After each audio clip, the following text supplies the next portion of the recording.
This is a Chitauri movement. I feel that I want to to take every human being on this earth by the shoulders, shake them roughly and say, this thing, Pastor, there is more to this earth than you think. But the Chitauri certain on the energy that we human beings give them.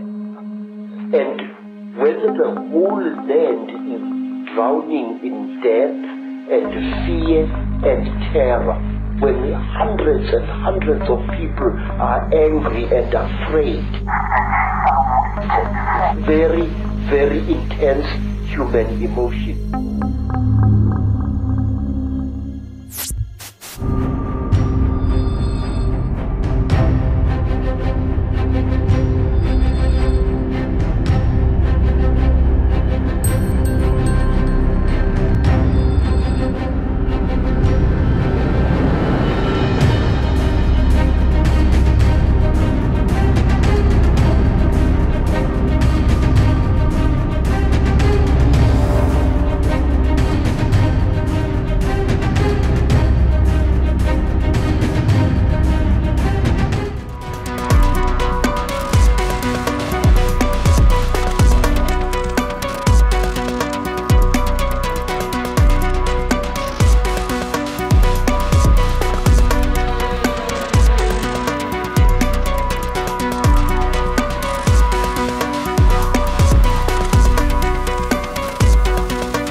Susan Reed, Jenny Gosbell. Bueno, este caso es súper interesante. Si hay aquí algún reptiliano, que sepa que lo podemos descubrir y lo tenemos fichado. ¿Sí? Así que no salga corriendo que vamos por ahí. Probablemente haya algún reptiliano por aquí, o este tipo de eventos siempre viene algún infiltrado a jipar. Que sepa que no lo vamos a descubrir, que no vamos a hacer nada. Susan Reed tenía una licenciatura en nutrición y trabajó durante 18 años como nutricionista y dietista hospitalaria. Trabajó en investigación nutricional durante varios años. Se interesó en la conciencia superior y pasó 4 años en un curso de estudio e iluminación. Es muy difícil encontrar información sobre ella. En estos cursos conoció a un hombre llamado Brian. Tras tener relaciones con él, relaciones sexuales, se reveló como un huésped reptil de una entidad reptiliana, o sea, estaba poseído por una entidad reptiliana. Esto le hizo descubrir la manipulación y conspiración secreta de los reptiles, de los reptilianos en el planeta. Descubre cómo esta raza alienígena se ha apoderado del planeta. Se conocen como los reptilianos o los draconianos. Y seguimos enlazando hacia arriba. Este tipo de seres son capaces de apoderarse de cuerpos adultos y utilizarlos como huéspedes para estar infiltrados en la sociedad. Apareció muerta en extrañas circunstancias en una playa de las islas de Bahamas, frente al Cable Beach, en Wanahani Village, Nassau, el 8 de octubre del 2009. Supuestamente se ahogó nadando, pero su madre asegura que era una buena nadadora. Cuando esto se publicó en su día, el libro de Body Snatcher, que es este, Los ladrones de cuerpo, la foto que rulaba por ahí era esta, la primera. Entonces se creía que era esta. Posteriormente apareció esta foto en alguna de las publicaciones que hay ahora y contactamos con una investigadora que la conoció personalmente. Ivy Lorgen la conoció personalmente, pero la conoció por teléfono. Y contactamos con una investigadora de Estados Unidos, otra sanadora, y dice que era rubia y que probablemente fuese esta, que realmente se llamaba Jenny Gosbell y Reed era el apellido de soltera de la madre. Como seudónimo se puso Susan Reed. Escribió este libro que se llama The Body Snatchers. ¿Por qué es interesante este libro? Primero porque sucedió aquí en Málaga, en Marbella. Ella vivía en Marbella y conoció a una persona en un centro de estos espirituales, de los que hay tantísimos. Iría a hacer alguna terapia espiritual o alguna historia de esta y conoció a esta persona, estaba poseído por una entidad reptiliana. Los reptilianos tienen una capacidad de seducción muy fuerte y te atraen mucho sexualmente. De hecho, el sexo con los reptilianos dicen que es muy bueno. Eso también lo han dicho los abducidos, que quieren volver a ser abducidos para volver a tener sexo con estas entidades. Y de hecho también lo contaba Susan Reed, que a ella no le importaba aliarse con el reptiliano. Lo curioso de ella es que también tenía capacidades psíquicas, su familia era... Eso no lo cuentan en los libros, eso nos hemos enterado nosotros a posteriori. Ella, por lo visto, era una programada, o sea, era una MILAPS de esta que la habían programado mentalmente y la tenían ahí aletargada. Nosotros hemos conocido a varios de esta gente que viene de familia más y que cuando se han querido salir de esa línea familiar se lo han cargado porque se rebeló contra estas entidades y entonces han ido por ella y se la han cargado. que venía de este tipo de familia. Entonces esta mujer tenía capacidad y muchas veces a los descendientes de estos linajes lo utilizan para generar energía, para generar comederos y para hacer rituales. Entonces se ve que a ella la utilizaban las entidades reptilianas pues, para generar energía, ¿no? Para tener sexo con ella y generar energía. Y esta entidad reptiliana, este hombre se llamaba Brian, estaba en Marbella, lo mismo está ahí todavía. Porque esto no hace tanto tiempo, este libro es de 2009. Y después de estar mucho tiempo con él, un día vio que se transformaba en una entidad reptiliana, porque ella era medium. Y entonces él le confesó que sí, que estaba poseído por una entidad reptiliana, que no quería desprenderse de la entidad, le daba poder de sexo, podía ligarse prácticamente a cualquier persona, que eso también me he encontrado yo gente poseída por entidades reptilianas que no se quieren liberar de la parasitación, por eso mismo, porque esa entidad le da poder y le da mucha capacidad de seducción, que algunas de las cosas que le contó eran mentiras, pero otras sí son ciertas, los planes que tenían las entidades reptilianas en el planeta, la parasitación que había sobre el planeta, cómo iban a instaurar el nuevo orden mundial. Ella decidió que no quería seguir con él y huyó de España, se fue a Suecia, se fue a Estados Unidos y por lo visto la entidad reptiliana esta le seguía tanto físicamente como etéricamente y ella recibía ataques. Y en el libro pone una serie de ataques de cómo te atacan estas entidades, ataques por microondas, ataques psíquicos y cómo estuvieron a punto de matarla varias veces y la tuvieron que ingresar varias veces por ataques del corazón. Ellos decían que eran por ataques de estas entidades. Y le parasitó, al final, una de estas entidades reptilianas que la atacaron, se le terminó acoplando, la parasitaron y fue a Sudamérica a intentar quitarse esta entidad. Fue a un conocido curandero de allí, Juan de Dios, y ahora resulta que este curandero estaba poseído por otra entidad reptiliana, como casi todos los curanderos estos, ¿no? Y en vez de curarla, lo que hizo fue parasitarla más todavía. Al final a ella le hacen una hipnosis, la entidad reptiliana que estaba poseyéndola empieza a contar todo los planes que tenían para la humanidad, de parasitación, que iban a implantar en la marca esta del chi, lo que hay el control del planeta, el control entre dimensiones, la trampa de la reencarnación, del karma, etc. Y había cosas que contaban que eran mentiras, pero otras sí son ciertas, entre otras cosas porque se han cumplido. Luego, cuando estaba escribiendo este libro, fue cuando apareció muerta en las Bahamas. Dicen que le dieron la orden de suicidarse, porque fue muy extraño, su documentación desapareció del bolso. La madre dice que ella era muy buena nadadora y se la encontraron muerta ahogada, ¿no? O sea que, y no había olas ni había nada, simplemente apareció. Dicen que como era una programada, ella se había pasado publicando los libros estos, se ve que cabreó a alguien, le dieron la orden y se suicidó. Eso nunca lo sabremos. Y este es el recorte del periódico que hemos encontrado, que nos han mandado, de cuando se suicidó. Tenemos un nido de entidades reptilianas que se dedican a parasitar a la gente. Y estamos hablando de que llevan aquí más de 20 años, que se sepa. Estamos ya avanzando y ya vemos que aquí tenemos a los reptilianos y que todo esto es real y que lo estamos viviendo ahora mismo. Que no es un cuento, que no es una película, sino que lo estamos viviendo ahora mismo. Y lo de que ella contaba que estaban parasitando a la humanidad.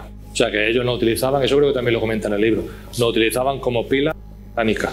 Volvemos a lo mismo de esta mañana, la parasitación.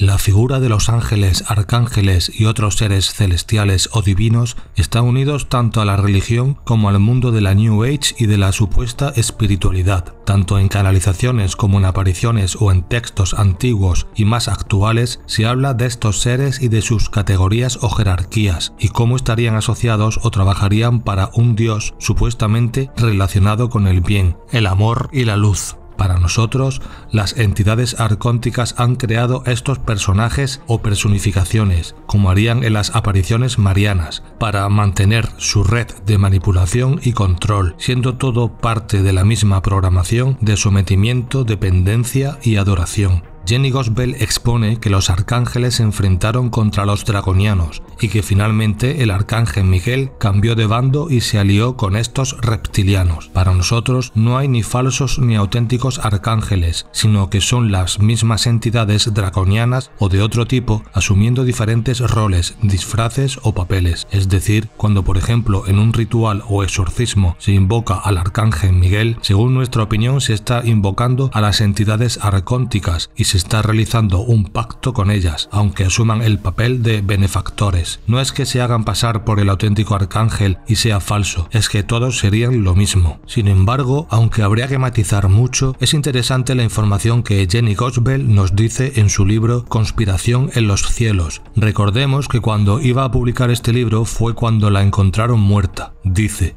Los arcángeles fueron los primeros ángeles. Según la Biblia, también son lo que su nombre indica, los ángeles gobernantes. Hay numerosas leyendas y testamentos cristianos que hablan de los arcángeles y su fuerza. Todos están de acuerdo en que Michael, Gabriel y Rafael fueron los más poderosos. Si bien los libros de Enoch rara vez se incluyen en las Biblias hoy en día, fue una escritura para los primeros cristianos. Mientras que todos los arcángeles podrían haber sido gobernantes, el arcángel Miguel era el gobernante de todos ellos. Esta es la razón por la que en las representaciones de él es visto como el poderoso guerrero que está pisoteando al diablo. En el libro de las Revelaciones, Miguel y sus ángeles luchan contra la antigua serpiente, el diablo y Satanás, para expulsar al dragón del cielo. Sin embargo, mientras fue expulsado del cielo, el dragón sobrevivió para atormentar a la tierra. Las muchas pinturas de San Miguel repartidas por todo el mundo muestran donde Michael y sus ángeles triunfaron sobre antiguos males. En reconocimiento a sus victorias, la Iglesia occidental convirtió al arcángel Miguel en el patrón de los soldados. Satanás, el adversario de Miguel, era conocido por muchos nombres. Textos judíos del primer siglo a.C. lo nombran como príncipe Mastema. En los rollos del Mar Muerto se le llamaba Belial, Melchiresa, el ángel de la perdición y el príncipe del reino de la maldad. En el Nuevo Testamento se le llamaba Belial, la antigua serpiente y el engañador. En el libro de Enoch, San Juan vio a un dragón rojo llevar a un tercio de las estrellas a la tierra y vio a San Miguel y a sus ángeles luchando contra ellos. Este dragón rojo es Satanás, el diablo. La palabra griega para el diablo es diabolos, que significa el que tergiversa, el engañador del mundo. En el libro de los Apocalipsis, Satanás era el diablo, la antigua serpiente y el dragón rojo. Estos dragones están asociados a las estrellas, según lo ha descrito San Juan. Creo que es posible que estas estrellas, que tanto el Antiguo como el Nuevo Testamento mencionan, sean naves espaciales. Ahora creo que los dragones son draconianos, una raza alienígena que en realidad es Satanás y que están engañando al mundo entero. Los libros de Enoch describen cómo aquellos que están bajo el poder de los ángeles caídos pierden su vista espiritual. El arcángel Miguel luchó durante unos 2000 años con los dragones, los draconianos, pero finalmente perdió la batalla por la tierra. Los draconianos fueron entonces dejados para corromper la tierra, habiendo hecho primero acuerdos con la jerarquía de los arcángeles. Este pacto que permite que los draconianos continúen su guerra secreta en la tierra se selló hace 1000 años y Michael no ha luchado contra los dragones desde entonces. Ahora negocia y trapichea con ellos. El plan es matar y controlar a la población de la tierra usando un microchip, implantar la marca de la bestia y luego colonizar la tierra con híbridos. Usan espíritus reptiles como parte de su ejército para atacar a las personas que se enteran de ellos. Estos espíritus reptiles actúan como espías. A veces la persona a la que se ha unido un reptil generalmente no lo sabe. Sin embargo, serán sometidos a ataques de reptiles. Si bien deberías poder extirpar a un reptil, en la práctica es muy difícil porque el arcángel Miguel es el único responsable de los exorcismos y cualquier forma de eliminación de espíritus. Ha hecho acuerdos para no eliminarlos. Mis experiencias, como describe este libro, sugieren que el arcángel Miguel puede haber desertado al lado draconiano y haberse convertido en un ángel caído. Parece probable que cuando perdió la guerra decidió pasar al lado ganador, sobornado por una oferta de tener un papel en una tierra tomada por los draconianos. El principal motivo de Michael para caer en manos de los draconianos sería permanecer involucrado con la tierra para siempre y es probable que se le prometiera 1 millón de años de participación planetaria si se unía a ellos. Michael trabaja con ellos al más alto nivel draconiano, manteniendo su participación en secreto incluso de sus mensajes espirituales. Se refiere a sí mismo como el agente Michael. El objetivo final de los draconianos es colonizar la Tierra, insertándose en cuerpos híbridos. En el papel del arcángel Miguel para evitar la exposición de la existencia draconiana en la Tierra, da consejos falsos a través de sus canalizaciones, por lo que es imposible obtener ayuda. Fue una victoria para los draconianos porque Michael es como un espía. Él influye en todo el mundo espiritual y tiene la responsabilidad de ayudar contra los draconianos, pero está de su lado. Como se le consulta como la autoridad de los draconianos, se encuentra en una situación ideal para ayudarlos. Es su gran secreto. Una vez que me di cuenta de su duplicidad, Michael hizo hizo todo lo posible para matarme. El arcángel Miguel, Michael, está ayudando a los draconianos ahora mismo. Su daño a otros escritores de libros reptiles, su completa falta de interés en escritores de conspiración como David Icke, su bloqueo de la información útil que sabía sobre las estrategias de daño de los reptiles y la facilidad con la que asumió una relación con un draconiano son pruebas de que ha cambiado de bando.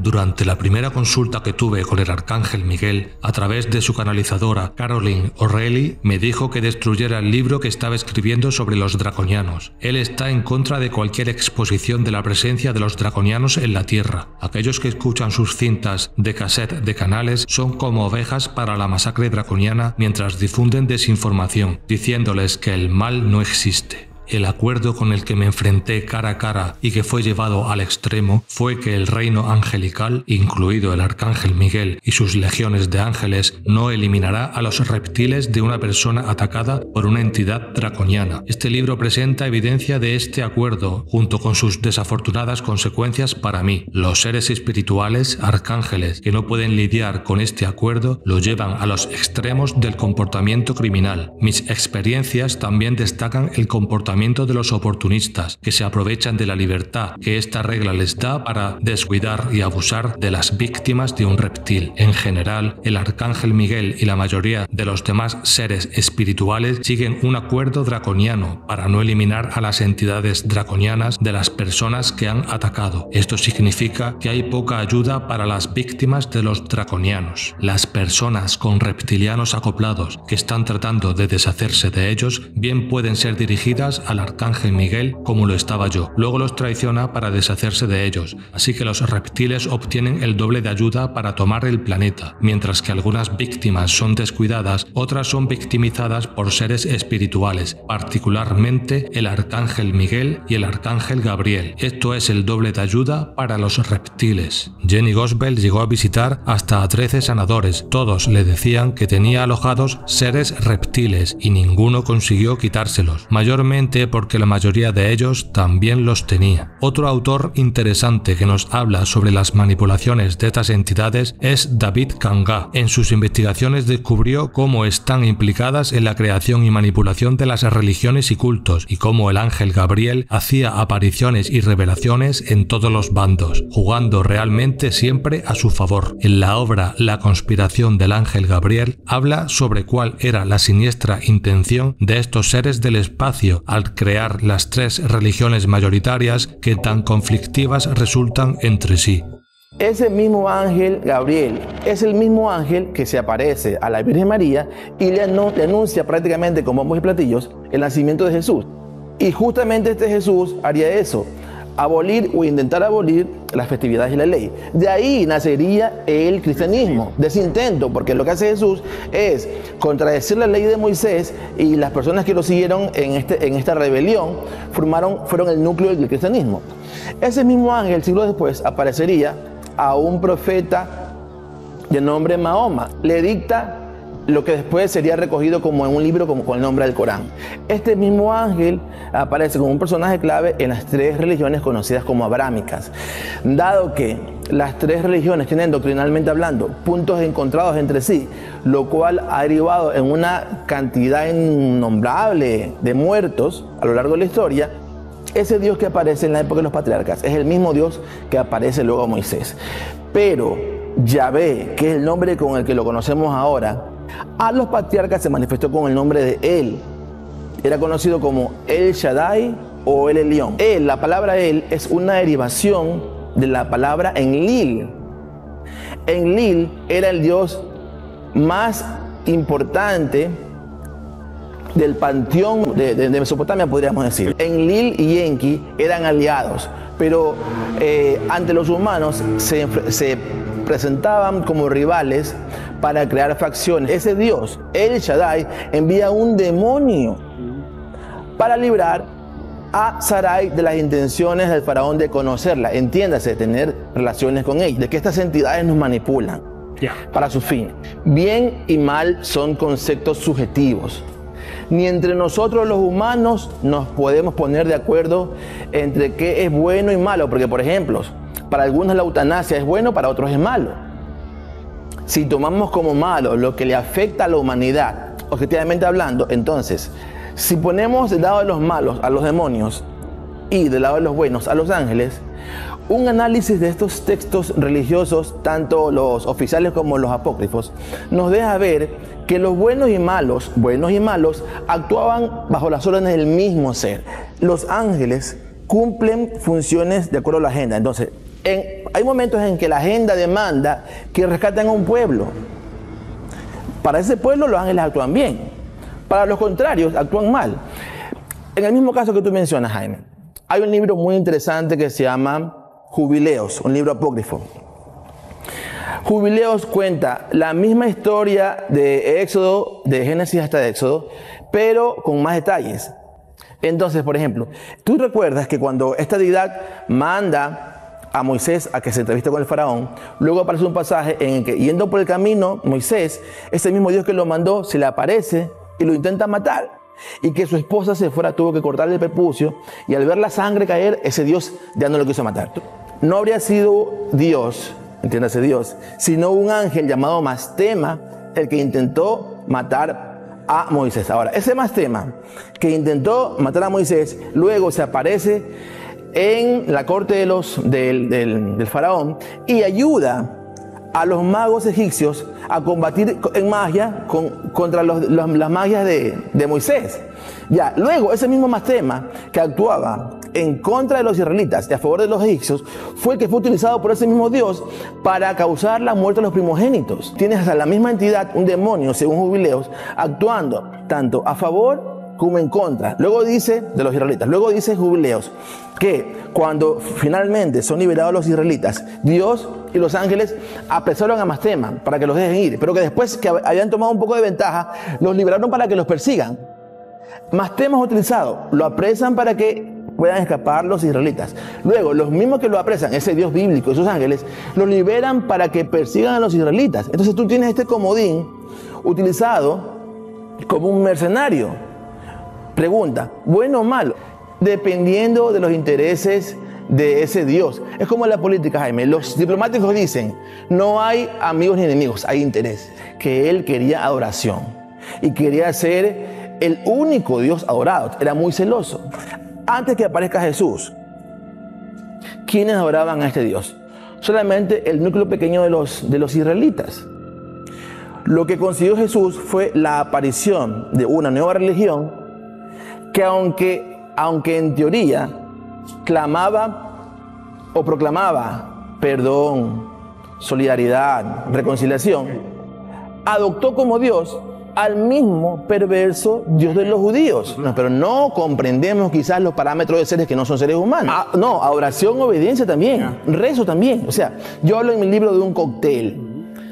Hoy, 2000 años después de la aparición de Jesús, esta religión tiene 2.200 millones de seguidores entre todas sus ramificaciones. Entonces, en efectos prácticos, gracias a Jesús, ese Dios que era un Dios tribal, hoy en día es adorado por 2.200 millones de seguidores adicionales. Todos los dioses, porque hay que tener claro que si los judíos tenían sus dioses, también los tenían los asirios, los babilonios, los egipcios. Esos pueblos antiguos todos tenían dioses y actuaban de manera muy parecida.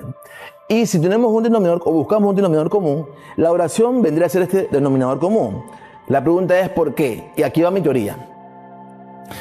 Si asumimos que estas entidades son seres más que extraterrestres, son seres interdimensionales que vienen de otra dimensión y de ahí que pueden aparecer y desaparecer a voluntad. O sea, no es que se transportan, sino que entran y salen de esta dimensión. El hecho de que puedan manifestarse en más de una dimensión no significa que no sufran un desgaste por ese cambiar de dimensión. Lo que yo percibo es que pareciera ser que estas entidades, sí, son de entidades dimensiones más sutiles, entran a esta dimensión más densa, tercera dimensión. Tercera dimensión es esto, físico, esto es tercera dimensión. Vienen acá, se materializan. Al materializarse en esta dimensión, adquieren todas las facultades y necesidades de los seres corpóreos, sufren cierto desgaste. Y de ahí que yo relaciono ese desgaste natural con esta necesidad de compensarlo. Y ahí que los sacrificios rituales que son un elemento importantísimo, vital en la relación o en la interacción de los seres humanos con dioses. Tú lo encuentras en todas partes, en todas las épocas. Y también los rezos y la veneración, el miedo. Estas entidades, de manera alevosa, de manera premeditada, crean las condiciones para que los seres humanos les teman. Es lo que hacía Yahvé. Miedo, adoración, rezos. Son actividades humanas que crean un estado energético vibratorio que pareciera ser que es una especie de alimento, por darle un nombre, de estas entidades. Hay que tener en cuenta siempre que las entidades no razonan ni piensan como una persona. Si yo rezo un Padre Nuestro y se va la entidad, es que el Padre Nuestro funciona. No tiene por qué. Primero, muchas veces las entidades, porque la religión la crearon las entidades, sí o sí, eso se sabe, más que se ve, que es arcóntico total, no tiene nada más que ver la jerarquía eclesiástica, todo arcóntico, ¿no? Igual que hay gente que quiere hacer un bien realmente y no sepa lo que está pasando detrás, ¿no? Lo primero, si las religiones las crearon las entidades, cuando hacen este tipo de cosas, están haciendo una especie de teatro para validar la religión. Pero es que ese teatro lo que hace es generar más energía. Entonces a ellos les interesa. Si te das cuenta, por ejemplo, un exorcismo, normalmente no hacen un exorcismo y ya está. Tienen que hacer muchos exorcismos. Y muchas veces lo hacen en iglesias, un comedero energético, y además todo lleno de entidades, de simbología y tal. Entonces hacen el teatro, hacen los rituales, hacen sufrir a la persona, le están generando un estrés, están invocando a todas las entidades, están creando un comedero energético. Si se libera a la persona, esta persona, a cambio, tiene que seguir yendo a misa, tiene que seguir orando, tiene que seguir rezando. O tiene que hacer una ofrenda a cierto tipo de entidades. ¿Qué es lo que ha sucedido ahí? Han creado un contrato energético. Brutal. Entonces, primero, un teatrillo. Hacen un teatro para validar la religión. Segundo, ¿puede ser que se libere? Puede ser. ¿A cambio de qué? De un contrato energético. Tú ahora dependes de esa entidad y también puede suceder que las entidades funcionan por jerarquía, ¿no? Por eso le llamamos la corporación arconte. Y hay entidades que son, podríamos decir, inferiores a otras entidades o que si se alimentan de una persona tienen que ceder energía a la otra entidad superior. Cuando tú vas a una iglesia, allí hay otro tipo de entidades de otra jerarquía. Entonces no quieren compartir la energía. Entonces, por ejemplo, el Salmo 23 dice: Jehová es mi pastor, nada me faltará. Jehová es Yahvé. En lugares de delicados pastos me hará descansar. Junto a agua de reposo me pastoreará. ¿Qué es lo que ha sucedido aquí? Estás cediendo tu poder completamente a esta entidad. Yo que soy una oveja para esta entidad, me estoy autorreconociendo como inferior a Yahvé, que es una entidad arcóntica. Pidiéndole, estoy siendo sumiso y estoy estableciendo un contrato energético con esta entidad. Está ofreciendo tu alma a una entidad. Me guiará por senda de justicia por amor de su nombre. O sea, amor de su nombre quiere decir que lo adoraré. Le voy a ceder mi energía de adoración. Aunque ande en valle de sombra, de muerte, no temeré mal alguno porque tú estarás conmigo. O sea, estoy haciendo un contrato energético para que tú, esa entidad, esté siempre conmigo. Las otras entidades puede ser, si no están haciendo el teatrillo, que se vayan, porque tú estás estableciendo un contrato energético con una entidad de mayor jerarquía a ellas. Que no hay que ceder el poder a lo externo. Aquí lo estás cediendo completamente.